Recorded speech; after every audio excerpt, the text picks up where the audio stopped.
Hello, today I'm going to talk about a perfect album. The artist is King Crimson. The album is In the Court of the Crimson King from 1969. The label is Island Atlantic EG. This is probably one of the greatest debuts of all time. In the Court of the Crimson King, subtitled An Observation by King Crimson. This combines progressive rock with elements of jazz and classical music. It also brushes up against fantasy and mythology, primarily with the lyrics and the cover, but I'll get to that in a minute. I also think this is the best lineup of a band who has been through numerous lineup changes. Not to say that later lineups are bad, but to me, this is the legendary one. Robert Fripp, Ian MacDonald, Greg Lake, Michael Giles, Peter Sinfield. This version of King Crimson is mythic, experimental, symphonic, and badass. And I would say this is probably their best album. But I will also do a video on In the Wake of Poseidon at a later date because I also love that album quite a lot. Essential listening. This album varies a lot in its style and approach. But with that said, it does have a sound. It starts with 21st Century Schizoid Man. When I hear this, I try to imagine this coming out on vinyl for the first time. I try to imagine myself there in 1969. It must have been very exciting. This track is super tough.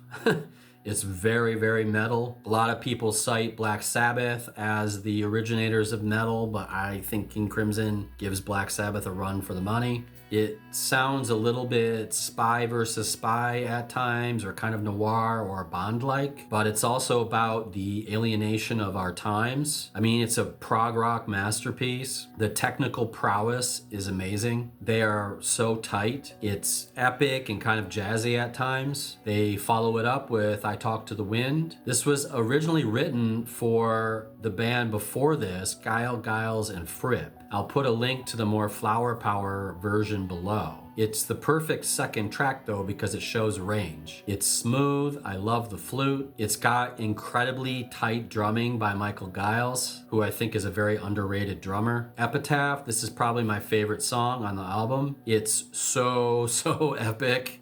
It's just majestic, heavy, apocalyptic. I love the lyrics. It's quite dire. All of their songs are journeys in some way, but this one goes all over the place. The mellotron is one of my favorite instruments, and on this it is awesome. I kind of wish it was used more often in modern music. The bass and drum combination is formidable. Robert Fripp is one of the best technical guitarists of all time. I don't mean like lead virtuosity like Satriani or Vai or Van Halen. I mean in his precision and construction of melody. He is super exacting. There's a great live version of this, from Radical Action to Unseat the Hold of the Monkey Mind. I'll put the link below. Their live version of Starless from this album is also amazing. You can see how great Robert Fripp's tone is by this recording. Moonchild is mythological. It draws from folklore. It's got a dreamy, otherworldly tone. I guess you'd call it a ballad of sorts. I love the cymbal work. It's very orchestral. Peter Sinfield's lyrics make this album, I think. They really do. When he left the band, much of the magic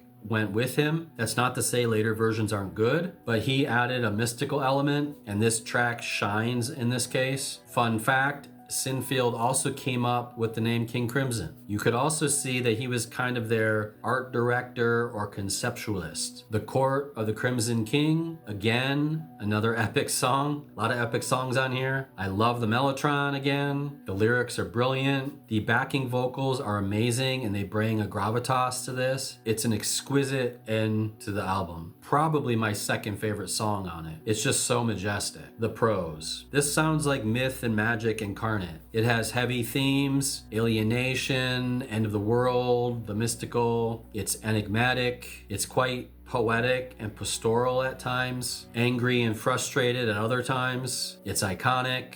The mellotron really makes it for me. The composition of the songs, it's just mind-blowing. There is technical virtuosity by every member. It's just a perfect album. The cons. I don't think it's overly psychedelic, but some may see it this way. I would actually say it transcends its time. When I put it on, it's perpetually fresh. The long songs may be a deal breaker for some, especially the free-form jazz sections or the experimental noise parts. If you don't like metal riffs, this isn't for you. Final thoughts. I would love to have been like 20 years old when this came out. I kind of envy this generation a little bit. They had such good music and everything was so original and unique. I saw them live during the Thrak and Vroom era, where they kind of split up into two bands that few years. And while this was awesome, I would probably give my right arm to see the original incarnation. One more thing before I leave. The cover. Such a great and mesmerizing work of art. Barry Godber, a computer programmer, friend of Sinfield's, painted it. I think it fits perfectly, and I would say it's in the top 100 covers of all time. Anyway, if you don't know this album, you should definitely check it out. I put all the links below for everything that I mentioned, but that's all I got.